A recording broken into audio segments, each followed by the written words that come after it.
800-240-4587. Why have thousands of aspiring authors teamed up with Christian Faith Publishing to publish their book? Because Christian Faith Publishing is an author-friendly publisher who understands that your labor is more than just a book. We provide authors freedom and flexibility throughout the publishing process, professional book editing, award-winning design, and some of the highest royalty structures in the publishing industry. And as always, you will retain 100% of the rights to your book. I was looking to find a company that I could trust, one that assisted in the editing process completely. The most important qualities that I was looking for was a publisher who was honest and upfront, no hidden costs or fees, and owning the rights to my own work. Christian Faith Publishing will publish, market, and sell your books in all major bookstores, online booksellers, as well as specialty Christian bookstores. Call for your free author submission kit.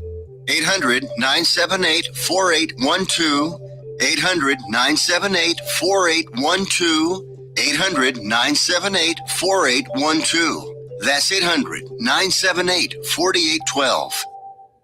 Here's important new information from the Diabetes Solution Center for you, a family member, or a loved one suffering with diabetes. If you have lost your provider, or if you need a provider for diabetic supplies, you may qualify to receive your diabetic testing supplies now with little or no out-of-pocket cost, regardless of your age. All you need is Medicare or private insurance to be potentially eligible. Call the Diabetes Solution Center right now for details. Just takes a couple of minutes. Our friendly, knowledgeable agents will give you free, no-obligation information, handle all the insurance paperwork, and make sure your supplies are delivered directly to your door for free. Call U.S. Medical Supply 24 hours a day. 800-597-9323. 800-597-9323. 800-597-9323. Call right now. 800-597-9323. Let's be honest. Wheelchairs are heavy, bulky, and ugly. If you carry a wheelchair in your car to take care of a loved one, you know how hard it is getting that clunky, old-style wheelchair in and out of your car. Introducing the Feather Chair Wheelchair. At 13 pounds, it's the world's lightest wheelchair. It folds in seconds and fits neatly in your trunk, backseat, or closet, so you can take it everywhere. And it's only available right here. Order yours today and get a free wheelchair case, a $50 value, yours free. The Feather Chair. The world's lightest wheelchair is just $4.99 with easy payments as low as $16 a month. Sorry, no Medicare or insurance accepted. So call right now to order yours. 800-823-5826. 800-823-5826. 800-823-5826. That's 800-823-5826.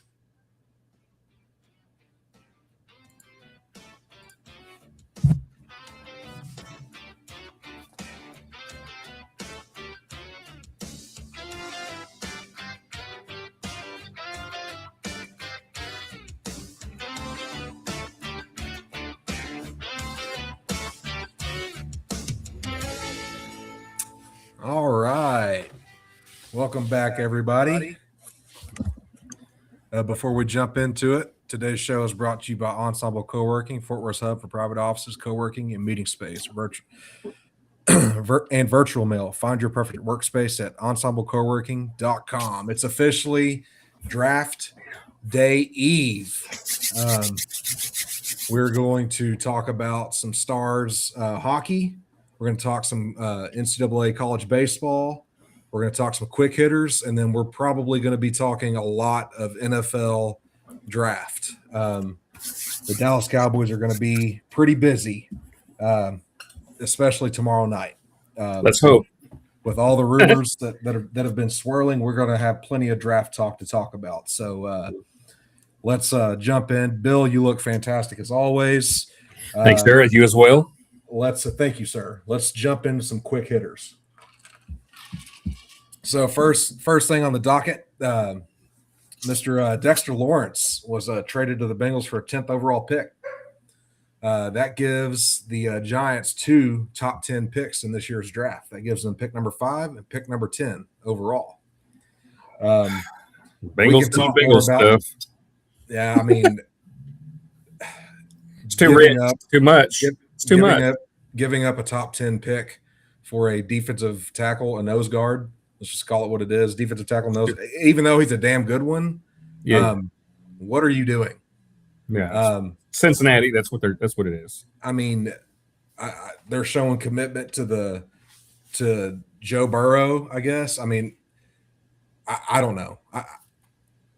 Call me crazy. That's rich. We can talk more about this when we talk about the draft, because we're going to have a lot of draft talk about that. I've got my theory on that, but I'm going to say they got fleeced. That's all I'm going to say. We'll talk more about that when we get to the draft. There are reports that the Eagles are likely trading A.J. Brown to the Patriots. They expect conversations to resume on or before June 1st. There's been rumors going on about this for about a year and a half, 2 years now. Long time. Yeah, long time. Mostly because A.J. Brown is a douche. He's a diva. He's a phenomenal player. You know what a fan I've been a fan of his for a long time. No doubt. Personality wise, to me, it's a lot like the T.O. situation was when he was here. As long as his play on the field justified everything, you just deal with the off the field stuff. But when his off the field stuff starts to supersede his play, then it's time to go. Yeah, and that's kind of what's happened there in Philadelphia. I think you're right. There's another. I'm going to kind of skip around here a little bit. The Cowboys extend Brandon Aubrey. Finally got it done. 4-year, $28 million extension. I agree. That was a good move by the good guys. $20 million guaranteed. That includes a potential out after the 2029 season. He's the best kicker in the NFL. I'm not being biased with that. It's a fact. He's an absolute weapon. He's going to win you games. He's definitely not supposed to cost you games. So he is an absolute weapon. Also, sticking with the NFL, it's come out recently that the Cowboys will not negotiate a long-term deal with George Pickens. They expect him to play on the franchise tag this season. Well, I think the thing is, they're just like the rest of the league. I think the Cowboys are. A lot of the rest of the league's been telling you that they want to see him do it for another year before they dole out big money.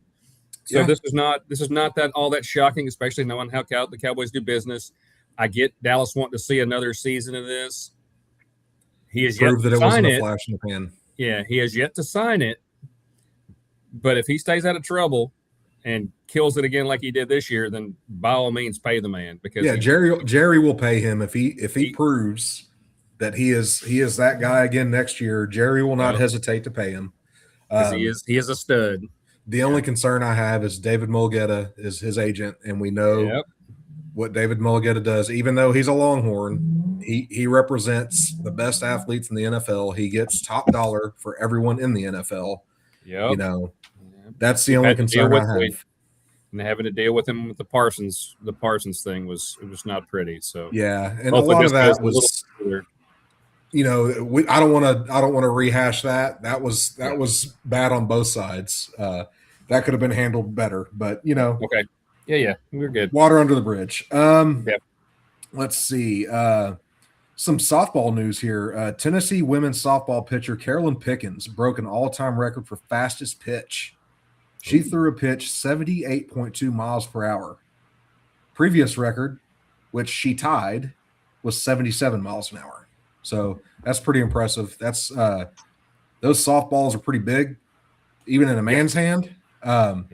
For a woman to throw a softball underhand fast pitch 78 miles an hour, that thing is humming, dude. That's the equivalent of about 105. That's ridiculous. No. That is ridiculous. Yeah. She was humming that thing in there, baby, as Coach Kent Murphy would say. Let's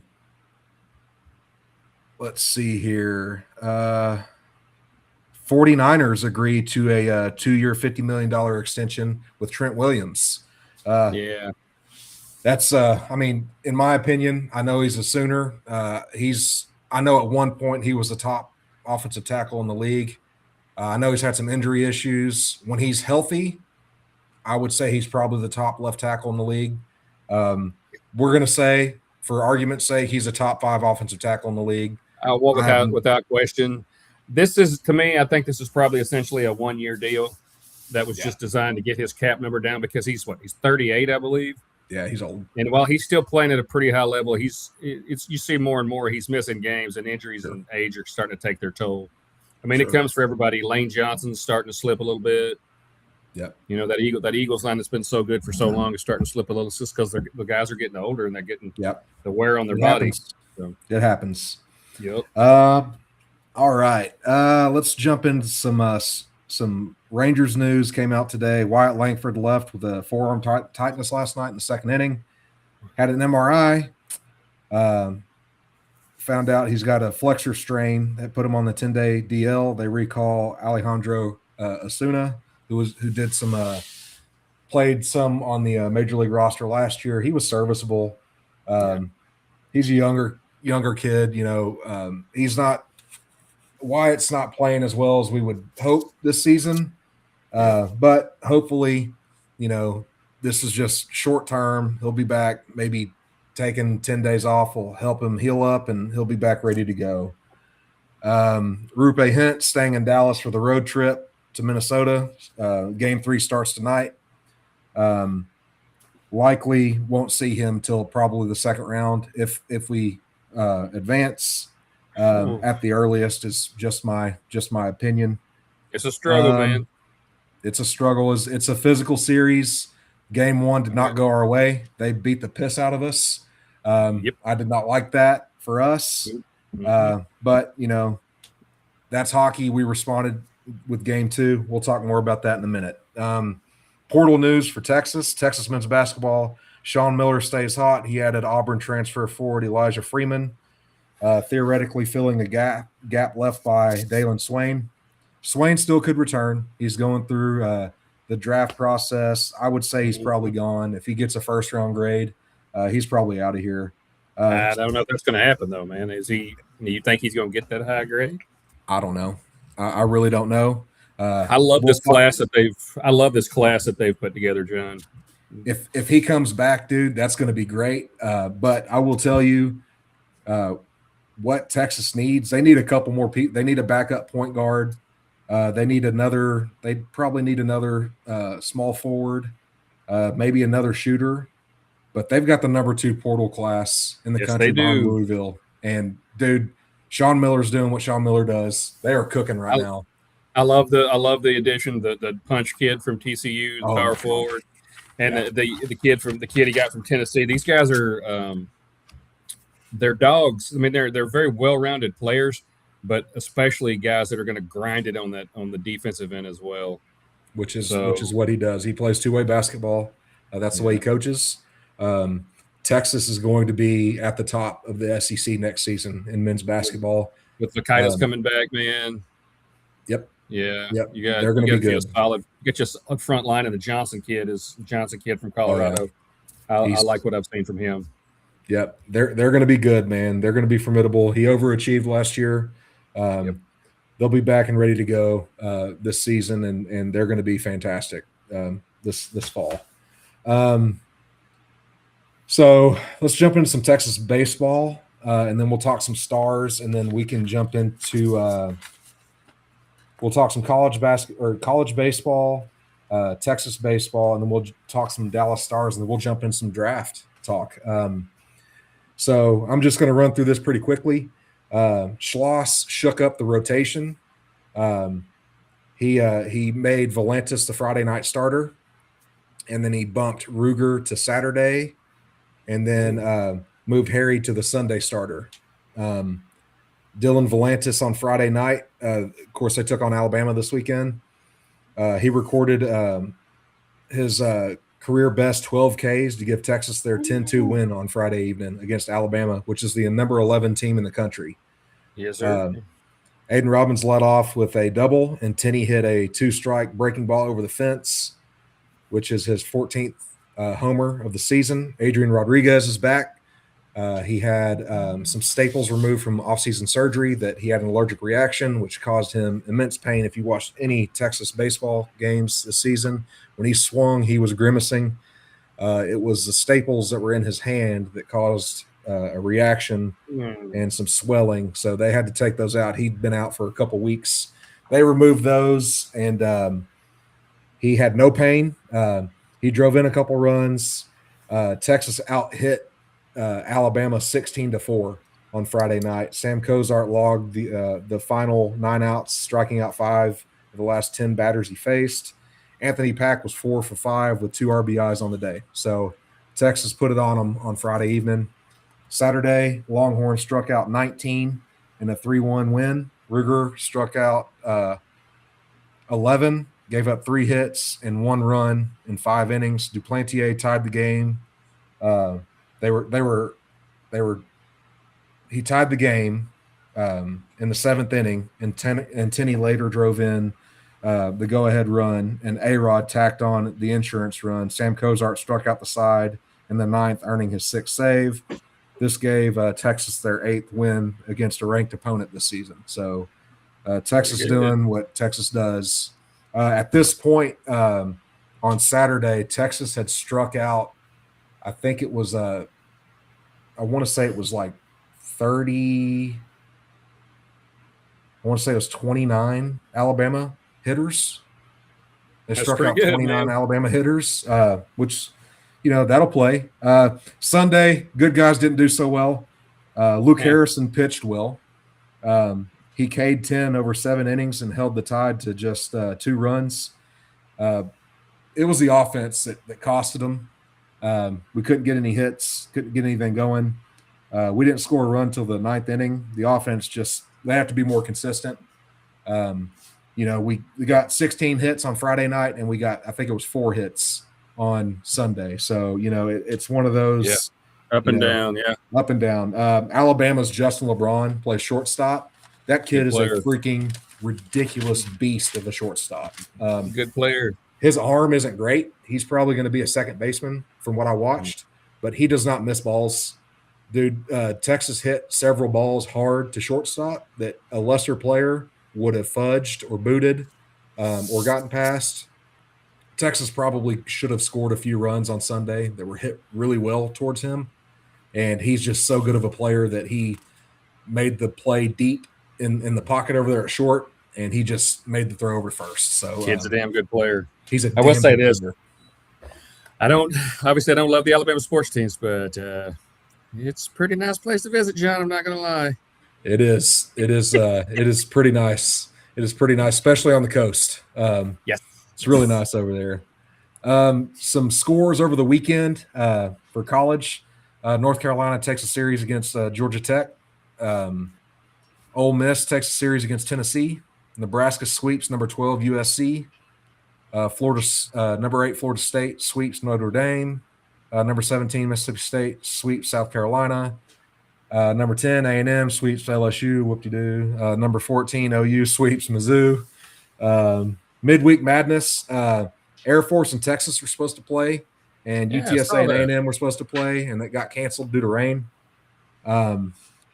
Georgia Tech run rules number 5. Georgia 14-4 in 7 innings. Yikes! Yeah. North Carolina Wilmington upsets number 9 Coastal Carolina 2-1. UAB upset number 11 Bama 11-2. That's just right down the road. Yeah. OU squeaks by Oral Roberts 7-6. Number 16 Kansas. Man, they're on a tear right now. Kansas is playing some good baseball. They beat number 20 Nebraska 9-7. Jacksonville University beats number 21 Florida 7-5. Let's go Stars. Game 1, that was rough.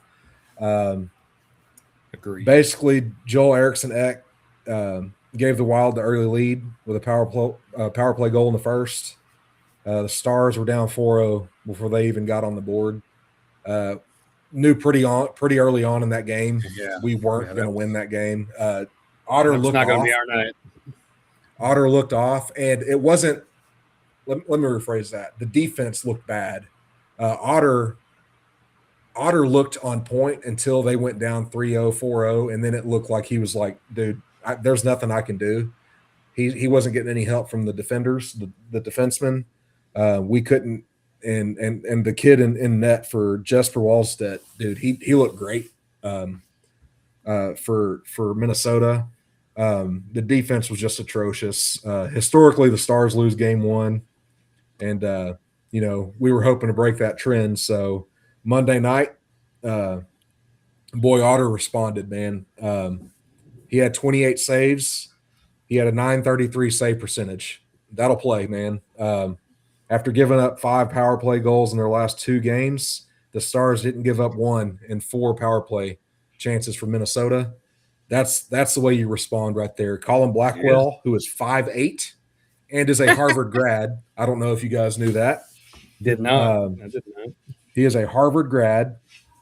Delivered a booming open ice hit on NHL hits leader Yakov Trenin in the first, and Trenin never returned. He was out. I saw people saying it was illegal. They slowed it down. Whoever it was that passed him the puck laid him out to dry, and he hung him out there and let him get plowed. Yeah, shoulder to shoulder, and the concussion from him banging a dude that was 40 pounds heavy or 30 pounds heavier than him. His helmet just went into his face. I think it was more his wrist that hurt Trenin. Dude, This game was physical from the jump, dude. Oh, yeah. It's going to be a physical committed with a whole series, buddy. Whole series. That was the difference in game one. Minnesota came out and punched Dallas in the mouth, and Dallas wasn't ready for it. They were ready for it on Monday. Marcus Foligno got a double minor for roughing when he put Thomas Harley in a headlock and took him down on the ice. I think it should have been a major, but it wasn't. On the second goal of the night, the Stars, Matt Duchene, Eriksson Ek started a fight while the Stars were celebrating. I would assume that because I'm pretty sure that was it was a pass by Rantanen. I would assume that Rantanen gave someone a shove, and that's kind of what started it, because after that little scuffle or kerfuffle, if that's what you want to call it, Rantanen ended up in the penalty box, and Minnesota immediately went on the power play right after we scored. And of course, we stopped them. But I would assume they just didn't show it on the camera, but that's what happened. Wyatt Johnson had 2 goals. Matt Duchene had a goal, and Jason Robertson had a goal. Jason Robertson, he's responding to the criticism that Stars fans have given him over the course of his career that he doesn't show up in the playoffs. He's had a goal in 2 straight games. Of course, last season he was out for the first series, I believe it was. But credit to Wild Jesper Wallstedt. He's played well for his first 2 career playoff starts. Monday night, Dallas just looked great. There's not really much they could do defensively. Now, I will say, man, some of those guys that Minnesota has, they are freaky good. I mean, dude, those guys, they are just you can't take away from some of the talent that they have on that team. There's a reason they had one of the best records in the league, John. Oh yeah, the 3 best, and you and I both maintain this. The 3 best teams in the NHL are in the same division. Yeah, I mean, Brock Faber is an absolute beast. Quinn Hughes, dude, he glides like a ballerina. Like, he's so fast with the puck. It is insane watching him for a defenseman at that. Like, when he's skating around with the puck in his hand, I'm like, oh my God, somebody hit the dude. Check the guy. And I saw at one point he passed the puck, and I want to say it was Robertson's big ass went over there and checked him, like shoved him past the blue line. Like, dude, get out of here so we can get a breather. Like, go away. So just an update on the series. Philly's up 2-0 on Pittsburgh. Carolina's up 2-0 on Ottawa. They went into like double overtime on Monday night. And it almost went to triple overtime between Ottawa. Ottawa's given Carolina everything they can handle, but Carolina's got a lot more talent than Ottawa has. I think Ottawa's goalkeeper's keeping them in the game the best he can. Vegas Golden Knights and Utah, they're tied at 1. Montreal and Tampa Bay are tied at 1. Colorado's up 2-0 on LA. Colorado's just a juggernaut. Boston and Buffalo tied at 1. Buffalo kind of came out there and whooped Boston's ass on Monday. And then Edmonton's up 1-0 on Anaheim. I don't know how we're playing 2 games and Edmonton just gets their first game underway. Doesn't make any sense, but, I'm not a fan of Edmonton by any means. So that's pretty much all I've got for updates around the league on other sports. We can jump into some NFL talk or we can jump into some draft talk real quick before we get into our break, and then we'll get back into draft talk as well. Well, John, I'm you and I, this is our time of year, man. This is the time we look forward to all year. It's Christmas for grown men. It is. Dallas, they have 2 first-round picks. They have, as most of you know, they have 12 and they have 20. And the big question is, do they want to stay put? Do they want to move up? Do they want to drop back and acquire some more picks because they do not have a second-round pick? My guess, unfortunately, is right now it looks like they're probably going to end up having to stay put because I don't know if they're going to get what they want, man. There's all this smoke about Jeremiah Love, the running back, who's super talented, but he's a running back. There's all this talk about the Cardinals being in love with him at 3, but I firmly believe that the Cardinals don't want to stick in that spot. I think it's a lot of smoke right there. The Cardinals, I believe, want to trade out of that spot. I hope Dallas isn't the team dumb enough to move up there and trade with that spot because that's going to cost a lot. Yeah. But I see if Dallas wants one of their guys, they're going to have to probably swap with Cleveland at 6. The only guy that I told you that I really want to move up for would be Sonny Styles. Yeah. I've seen because we are in such dire need of a linebacker, and I'm salivating at the thought of having him paired with DeMarvion Overshown. Oh my gosh, that's disgusting. That essentially gives you 2 of the most athletic linebackers in the NFL. Oh yeah, I mean, that's second level. They can do that's anything. That's another freaking weapon right there. He's a defense because he was a safety before. He can drop into coverage, which you need. He can rush the passer. He's going to immediately go in and be your Mike and have that green dot calling the defense. There's other guys. There's a couple other good linebackers in the first couple of rounds that I wouldn't mind with either. And if you can't I don't know who's going to be there for them. If Delane's there, I know they like Mansour Delane from LSU, who's probably the best. No, he is. He's the best corner in the draft. Yeah. There's talent, man. There's talent late in that first round. A lot of people have some of these guys going in the second round, but those 2 guys that I sent you that mock earlier with that little caption with those 2 guys. We've been talking this whole time about, oh yeah, those guys are really good players, but a lot of people, most people had them going in the second round somewhere. That's Chris Johnson, the corner from San Diego State, who's a really sticky cover guy, man, really talented kid. I'll tell you this, Bill. I have him as my second best corner on the board. Same. I'm a huge fan of that kid, man. I think if we can get him, I wouldn't be mad if they took him at 20. I wouldn't be upset about that at all. That kid is a talented kid. Yeah. And another guy is obviously we've been talking about this for a while. Malachi Lawrence, dude is not. Yeah, you like him, don't you? Here's the thing. I think traits wise and physicality, raw athletic ability. Yeah. He looks better than any of the guys at the top of the board. Like talking about defensive lineman wise, he looks better than Bain. He looks better than, well, maybe not Reese because Reese is a freak, right? Yeah. He looks better than those guys, like athletically. Like he looks like a true defensive end, right? Mm-hmm. He's big. He's long. He's got the arms, right? The problem is he played at UCF. Right. He doesn't have the numbers that those guys have. He didn't play at a high level. Right.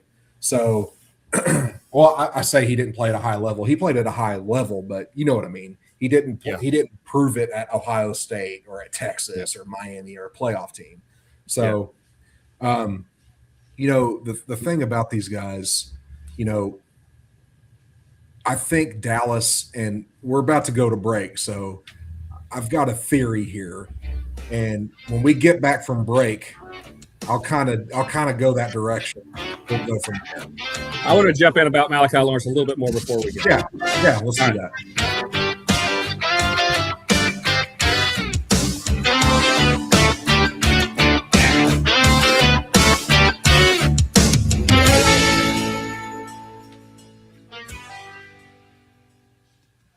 If you are trying to quit drinking or doing too many drugs, listen to me. You don't know me and we'll never meet. I had a problem like you once. I drank and used to party a little too much till it got out of control and almost ruined my life. I realized I needed help to fix my problem before it totally destroyed me. If you've tried to fix your drinking and drug problem and you know you can't do it alone, you need to call the National Treatment Advisors. They'll immerse you into a 30-day program to replace your old habits with new habits and totally change your life. And if you have PPO private health insurance, the entire program may be covered. Fix your problem right now before it gets any worse. Get clean. Call now and learn more. 877-247-1581. 877-247-1581. 877-247-1581. Attention all business owners and creative minds. Do you need a unique and personalized touch for your products? Look no further than Romika Laser Engraving and Custom Designs. I'm Ron Phillips, co-owner of Romika Designs. We offer custom laser engraving services for a variety of products, including promotional items and corporate or personal gifts. With state-of-the-art equipment and a team of skilled designers, we can engrave intricate designs on virtually any material. Whether it's a special message, a company logo, or a custom design, Romika Laser Engraving will help you make your mark. And the best part, our prices are affordable and our turnaround time is quick. I couldn't be happier with the work Romika Laser Engraving did for me. The engraving on my product was precise and exactly what I wanted. So don't wait any longer to add a personal touch to your products. Call Romika Laser Engraving and Custom Designs today at 817-400-4040 or visit our website at romikadesigns.com. We look forward to helping you make your mark.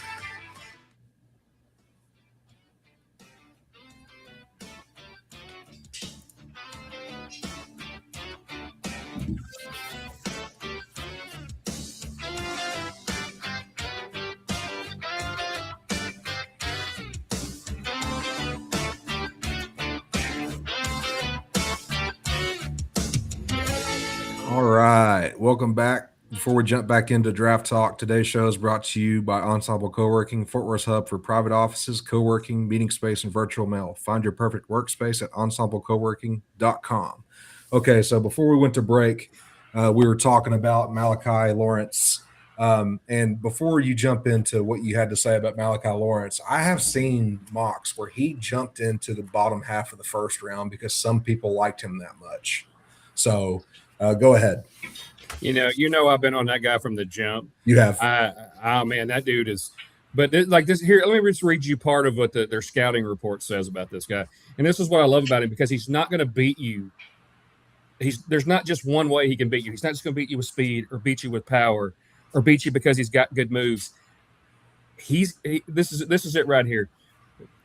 He's reasonably explosive and agile off the snap with lateral quickness to offset and stack counters and the power channel to drive through blockers when properly aligned. His pass rush arsenal is particularly deep. He can levy bull rushes, long arms, and push pulls or stack chop rips and swipes in rapid succession, which means he's got a variety of ways he can beat you. If you've got something and it's working against him, guess what? He's got a tool chest. He's got if you figure something out against him, good luck, because he's got plenty of other ways to get after you. And that dude is just relentless. Yeah. He's not massive. I mean, I'd like to see him add, 10 pounds or so to stand up to the NFL a little bit, because he's about 255. Mm-hmm. But he is a freaking beast. And I would love to see him on the edge of our defense. Yeah. Yeah. So anyway, that's all. I just wanted to say that I'm a big fanboy of that guy. Him and Johnson are my two pets. Them and Jalen Kilgore, the safety from South Carolina. Those are my two pets right now. Yeah. I mean, here's initially, right, when the trade came through for Dexter Lawrence to Cincinnati for the number 10 pick, I was like, you SOBs, man, you're about to get two top 10 defensive players. And I was like, that makes perfect sense for Harbaugh. But here's the other thing. They lack explosiveness on that offense. They've got CTE boy at running back, right? He's coming back from injury, right? Golly. But like Malik Neighbors is that's his name, right? Malik Neighbors. He's coming back from severe injury, right? Yeah. Who do they have outside of that at wide receiver? They're going to have to draft a wide receiver with one of those two, or you know, I've heard people saying they're taking Love, right? Yeah. I don't see it, but I guess it's possible, right? I guess It wouldn't it's shock possible. me. They need a weapon on offense, and one of those players is going to be a defensive player. So initially, I think that helps Dallas, right? Yep. I think that helps Dallas with one of those 11 players taken before you is not going to be a defensive player with one of those picks, because it was almost a certainty that Cincinnati was going to take either a safety or a corner, right? Well, I thought they were going to. I figured they might reach for a defensive tackle because they need that. They do, but they got a guy who, while he's still a very good player, he's not still on the. He's on the negative side now, where it won't be long until he's going to start falling off. But the Giants, the top receiver out there, the consensus top receiver out there is Carnell Tate. You know, but from what I understand, the Giants are very, very fond of one Jordan Tyson, the Arizona State wide receiver, who talented kid in his own right. He's coming off, but he came back after a major injury and played well. So I don't, but. Yeah, I could definitely see them. It wouldn't shock me if they pick Love, because he is a very talented kid. He's a weapon. I mean, they could do the 1-2 punch.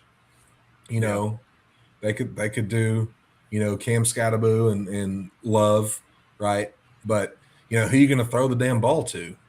If they take a receiver that with one of those picks, I'm fine with that. You know, I'd hate to see Sonny Styles end up in one of those spots. So here's my theory, right? I think Dallas is going to wait. I think they are going to play the board and see what happens, because I think Cleveland is going offensive line, right? Well, they have to. I mean, they completely ripped up their line from last year. They've signed a couple of good players, but they need more. They need to protect. They need. Well, the only hesitation that I have, right, is they don't believe that, you know, Sanders is their franchise offensive or franchise quarterback, right? So, but if he's not your franchise quarterback, you're going to need a tackle for when you do have your franchise quarterback, right? So if you believe that, you know, Francis Malagoa is, or Spencer Fano is, you know, your top tackle on the board, then, you know, you can probably trade back to 12, and one of those two guys are going to be there. Most definitely. Or you've got another guy if you really like. From what I understand, Cleveland I'm just telling you what I've heard. Sure. Cleveland is enamored with Caden Proctor, the big offensive tackle from Alabama. He's definitely going to be there. I mean, I've seen most people have him going mid to late first, and that's probably a good range for him. Yeah. But Cleveland, I've heard Cleveland could take him at 6, which I believe is way too high, but it's very Cleveland. It would be very Cleveland of them. Yeah. That would also help us. That would also help. 100%, because then you got people clamoring for, I need to get up there and get one of these tackles, because now tackles are going to fly. Because people that don't watch the draft, this is the fascinating part about the draft. One player goes way ahead of where they're supposed to go, and then everyone and they start like, I mean, when Dallas took CeeDee Lamb, he was supposed to go in the top 10. And I think Dallas took him at 17, was it? Wasn't even a position of need. No. Dallas got the best player left on the board. Yep. And as it turns out, he's a stud. He's an all-pro. They didn't draft for need right there. They just drafted the best player, because that guy was way supposed, like you said, supposed to go way higher than what he did. He was still sitting there. Dallas wasn't going to pass that up. No. I mean, like that's the thing about the draft that is so fascinating. That's why I will sit there and I will watch it, like every bit of it. Every second, I eat it up every second. Oh, yeah. And Nikki at first, she was like, I don't get it. And she'll sit there with me and she's like, okay, I get it. She'll just sit there and watch her, whatever she does on her phone. And I'm like, did you see that? And she's like, yeah, I saw it. And I'm like, my wife absolutely, she does love football, mainly the Packers. Yeah. But the whole draft thing, that's not her thing, and that's okay. I mean, it's one of those things that I don't know if it's what makes me insane. I don't know. But just the idea that one team's decision changes the trajectory of 31 other teams is fascinating to me. It can 100% do that. And the idea that I fully think that Dallas has a plan, right? I think they like these 4 players, right? And let's say it's Caleb Downs, let's say it's Dylan Thiemann, let's say it's Mansour Delane and Arvell Reese, right? Let's say those are their top 4 players on the board, right? And let's say they're like, hey, if Mansour Delane is still on the board, if he's the only player still on the board at 10, and we know that's who the Giants want to take, or we know that's who the Chiefs want to take, or whatever the case may be, maybe that's when they trade up to take Mansour Delane, right? Or, maybe, hey, we have Arvell Reese as the number 1 player in the draft, right? And Arvell Reese is there at number 6, and we can trade up to number 6, and we can flip 12 and 20 for 6 and 39 for 6 and 39, and we can get the number 1 player in the draft on our board, and then we can add Jacob Rodriguez in the 2nd round and kill 2 birds, 1 stone. We get our pass rusher, we get our linebacker, and then we still have a 3rd round pick that we can address, and we can get, Jalen Kilgore, the safety out of South Carolina, if that's who we want and I'm not saying that's where he's going to be at, right? He might be gone in the 2nd round before that, right? Yeah. But you still get a 2nd round pick, and the value from the player that you're going to get at 20 is not going to be that far off from the player you get at 39. You're talking about the difference of 19 picks, and there are people that are saying there's only 12 first-round picks in this draft. Not saying that it's not a deep draft, but it's just not. It's not first-round deep, right? Yeah, I get it. They're. I mean, was it last year or the year before where they said they had 36 first-round picks in the draft? And I was like, wow, that's insane. That's one of the drafts where you want multiple first-round picks, right? So, the idea that Dallas could come out of here with 2 plug-and-play starters out of the first 2 picks, that's exciting. And you do it on rookie contracts. That's even more exciting. Yes.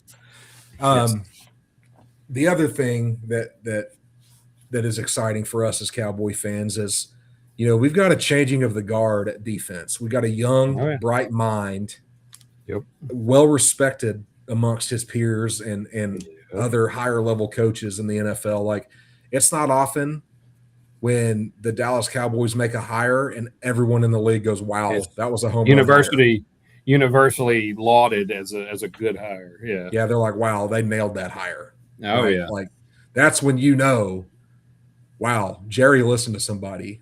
The real difference here, John, is it looks like they're actually letting him do. Yeah. They're letting him and Schottenheimer do what they need to do, and they're not interfering. Which is one of the big things, one of the big problems we've always had with them is the meddling, the interfering, just hire good people, let them do their job. And it looks like right now, at least as of right now, it looks like they're doing that. And if they're going to let your guys draft who they need to draft to make the team competitive. And maybe this is what Steven, maybe this is his this is a changing of the guard from Jerry to Steven officially. Maybe Steven is going, hey, this is what we need to do. Dad, we've done it this long your way, and it has not worked. It hasn't even been close. We need to do it this way. It only makes sense. I mean, you've got three very bright football minds with Schottenheimer and Christian Parker, the new DC, and with Will McClay. You've got three very well-respected football guys that know talent, that know what they're looking for in that talent. Let them do their job. I believe these men will find you players. Oh yeah. So, and there's, like I said, there's talent, man. You've seen some of the mock drafts that I've done. There's talent. I believe there's talent to be had all the way through this draft. Am I saying it's impact talent? No. But you can find guys but I see guys that can be. I see guys that I feel could be impact players. As far back as like the 4th round. Sure. So that's. I mean, there's talent to be had in this draft. Absolutely. I mean, you look at some of these draft boards, man, and I've done. Who was it that some people are saying they have Monroe Freeling as the top tackle in the draft? He's really come up. He's really come up over the last month or so, as far as from was it Cleveland? Was it Cleveland? They were saying they really like him too because the coach was from Georgia. He recruited him to Georgia. Todd Monken, yeah. Todd Monken, that's it. Yeah. Yeah, he was the OC at Georgia for a while. They were saying he could be and some of the like old Broadus over at 105.3 The Fan, he was saying a few guys, they're not going to take Jermon McCoy. The injury. Hurt guy. Yep. Hurt guy. Too much uncertainty. They're not going to take Bain. They're not going to take the A&M kid, Howell. They're not going to take those guys. Their arms are too short. They don't like. I'm not a fan of Howell anyway. To me, he's too light. Yeah, his arms are short, but he's too light in the ass. Yeah, he's not big enough. He's like if he's a linebacker, okay, but he's not. He's an edge, right? You can't be that. You can't be that light and play edge. And no, you saw it. Like he dominated against like LSU, but LSU was bad this year. Right? Yeah, they were not. When good, he played, definitely. When he played Texas, he got his ass stuffed. Like when he played teams that had, like when he played Miami, he was nowhere to be found. Nothing. Right. When he played those, you guys got two big tackles there. One of them which is going in the first round. Right. And the other he's a solid player. He's going to get drafted, not that high, but he's a solid player as well. But that tells you everything you need to know. Everyone in the NFL is big and physical like that. So if you can't do it against Miami in college, what makes you think you're going to be able to do that against the Kansas City Chiefs? Yeah. You see guys like Colin Simmons, who will undoubtedly be from Texas, who will undoubtedly be a first-round pick next year. Oh, yeah. It doesn't matter who he's playing against. Yeah, he's going to be the first pass rusher taken off the board. He doesn't matter who he's playing against because he gets after it regardless. Yeah. He uses speed, he uses leverage and bend. Like he's going to get after your ass, right? Yep. Like you see guys like, I've heard good things about the wide receiver Omar Cooper Jr., Indiana. I heard that his workout for the combine was absolutely ridiculous, man. I've heard that a lot of teams really love the Max Iannaccio kid, that he's very, very raw. I think I'm a fan of his. Yeah. Oh, yeah. And, guys, I'm a Texas fan, but I'm an Arizona State alum, so I root for Arizona State, So seeing that potentially 2 Arizona State kids could go in the first round, fact. That's amazing for me. There was a lot of talk early on in the draft process, Zion Young being a first-round pick, edge out of Missouri. You and I have talked a lot about C.J. Allen. You like him because he called defense at Georgia for 2 years. Which is like I said, it's a very complicated defense. Yeah, right. So I'm going to give A&M a compliment here. Chase Bisonatis, the guard. Yeah, the guard. Yeah. Very good guard. Good football player, yeah. I've seen him mocked to Houston a few times. They're saying he's probably the top guard in the draft. I would put – I got him second behind the Penn State kid. Yeah. I forgot about him, but they're No you know, knock on Bensonadas, but he's good. He's a good player, but I think the kid from Penn State is a really good player. there's another corner that I really, really like that I wanted to talk to you about. Obviously, I like Malik Muhammad as a Texas fan. I don't like him early, No. but if he's there in the fourth round and you need a big boundary corner, Malik Muhammad there, in the I could third see him. round. I could see him at 92, John. Hell yeah. I could see him at 92, and I wouldn't be upset about that if we don't have a corner. Man, he's a good football player. There's another guy that I wanted to talk to you about, and I don't know if you know anything about this guy. Who's he play for? Guy's name is Devin Moore out of Florida. From Florida? Oh, trust me. I'm glad you brought that name up, John. I've seen a lot of places don't have him super highly rated, but this kid he's an absolute monster. He's a big kid. He is, but he's a talented kid. I like him. I've got him. A lot of the mocks that I've done. I have.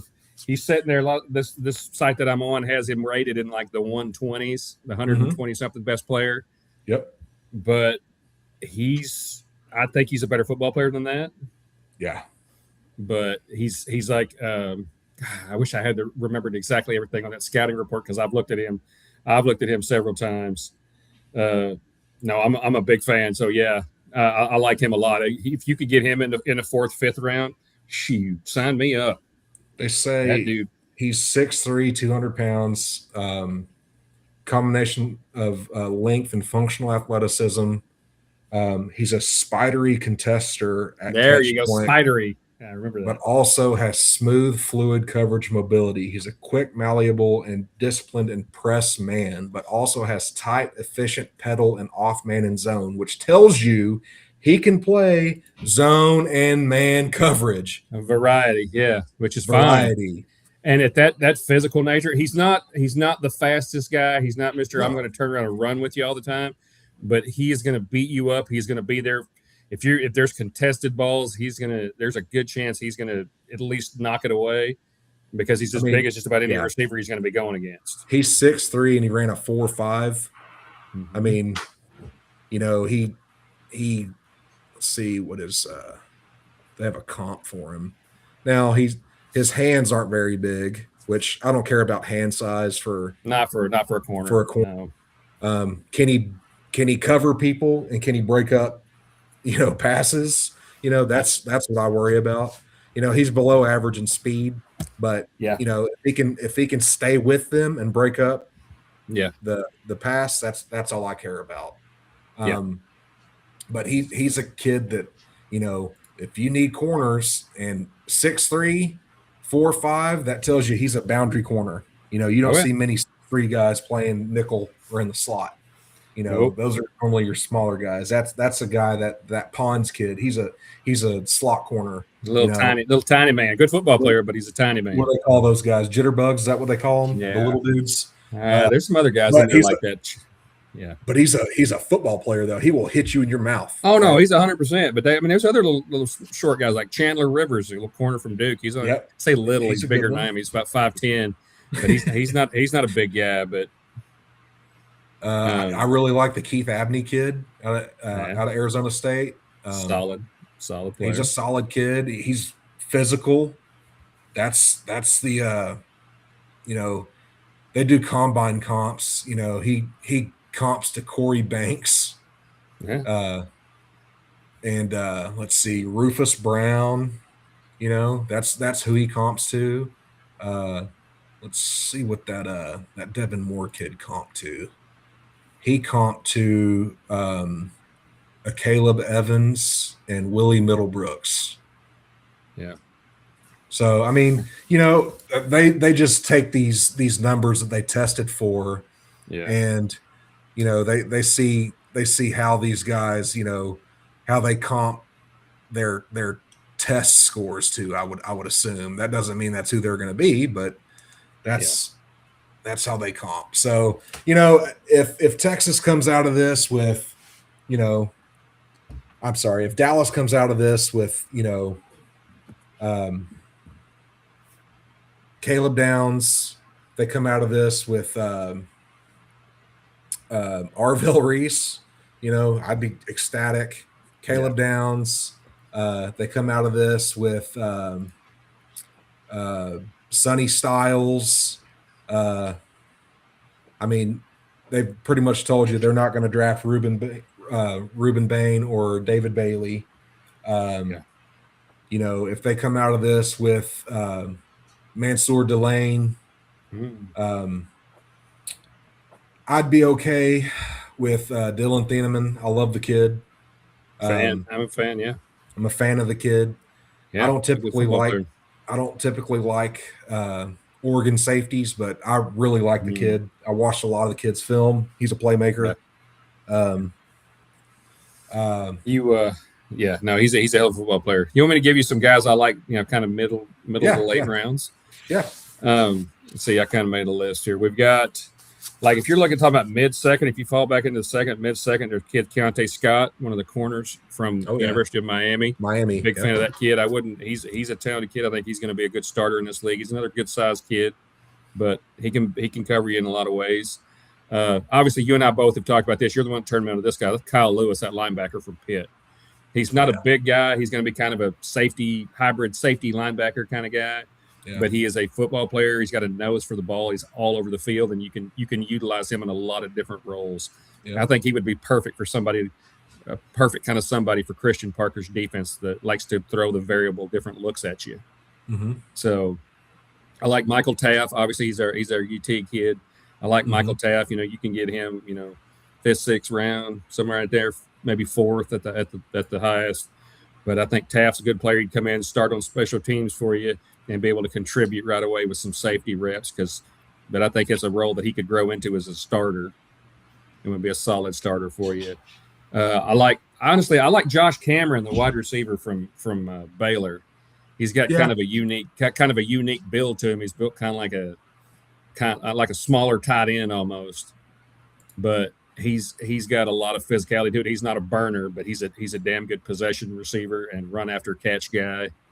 So, and I think that's somebody that could really, really kill other teams with the underneath stuff. So, let's see who else. You got Jayshon Barham, the defensive end, the edge rusher, from Michigan. Mm-hmm. Later in the draft, he's a really good player. I think he could get after the quarterback. I don't love his bend, but his motor doesn't stop, and he's going to be one of those guys that's going to be relentless in pursuit. And I think with some refinement of his skills, he could be a weapon. But yeah, there's more, but I won't bore you with all of them. But those are some of the guys that I like. Yeah, I really like. I've seen a lot of Texas's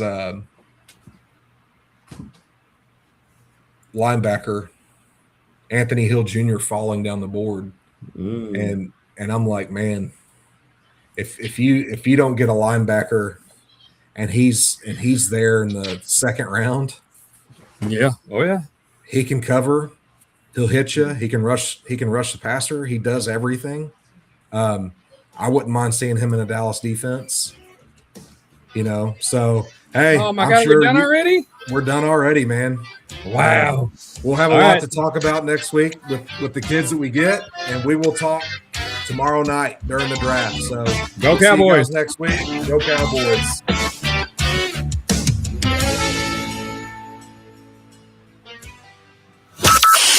From Burleson to Venus and Grandview to Godley, of Johnson County, Joco Community Radio. Hey travelers, do you want to save money on your next flight? Then pick up the phone and call. That's right, call, because the best prices are not online. They're with SmartFares. See, SmartFares has special deals with the airlines. When they have unsold seats, they use